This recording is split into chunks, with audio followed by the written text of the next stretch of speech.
بسم الله الرحمن الرحيم. معكم محمد من تكنو اب. النهارده هنتعرف على ازاي ان احنا نقدر نعمل ابجريد للفيرم وير الخاص براوتر، باي راوتر. ومعانا هنا راوتر دي لينك دي اس ال 2730 يو، ده الموديل بتاعه. والفيرم وير بتاعنا اللي هو ام داش 1.01. طبعا الابجريد بيفيدنا كتير قوي ان احنا نقدر نعمل نحسن من كفاءة الراوتر. تمام، وان احنا ما يحصلش فيه اي نسبة اخطاء في الداتا اللي بتكون داخلة الراوتر او تفقده السرعة بتاعته. تمام، يبقى الفيرم وير بتاعنا اللي هو حاليا قبل ما احنا نعمل ابديت او ابجريد ل ام داش 1.01. وده في صفحة الراوتر عندنا.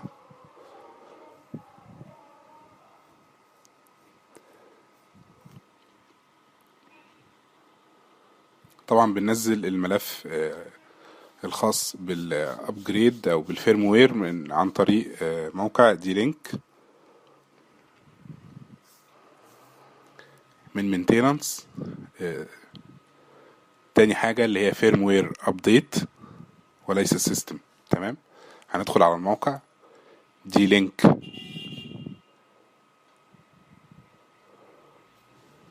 وبعدين بنختار الملف ونعمل له داونلود. الابجريد بيساعدنا ان احنا بنقلل اخطاء الراوتر، وبيساعد تحسين كفاءة الراوتر بشكل كويس.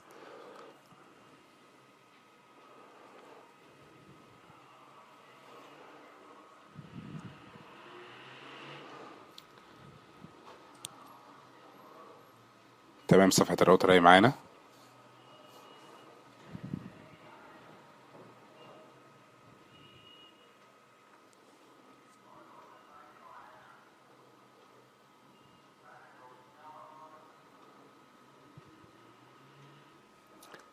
من فوق من عند كويك سيرش، بعد ما نفتح الموقع من فوق من عند كويك سيرش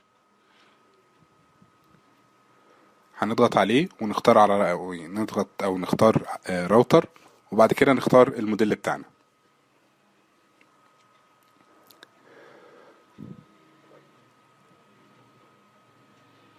بعد ما يظهر لنا الموديل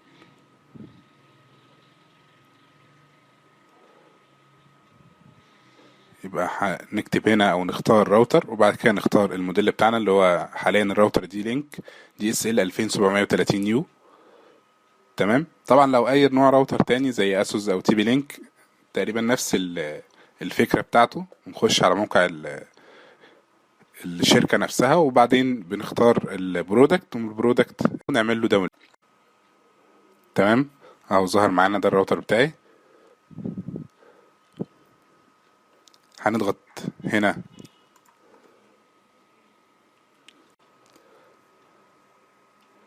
هنختار الموديل بتاعنا، وبعد كده نضغط على داونلود.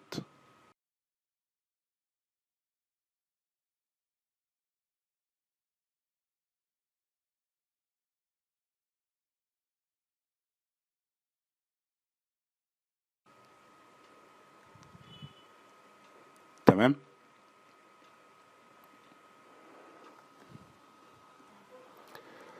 زي ما احنا كده شايفين الملف بتاعنا اللي هو الملف المضغوط.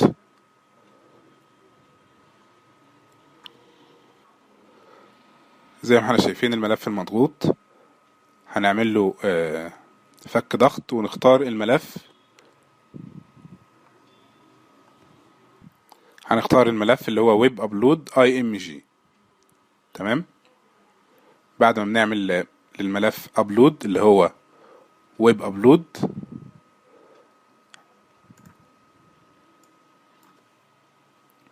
هنلاقي ان الجهاز بيعمل ريستارت. هنلاقي الجهاز بيعمل ريستارت حاليا.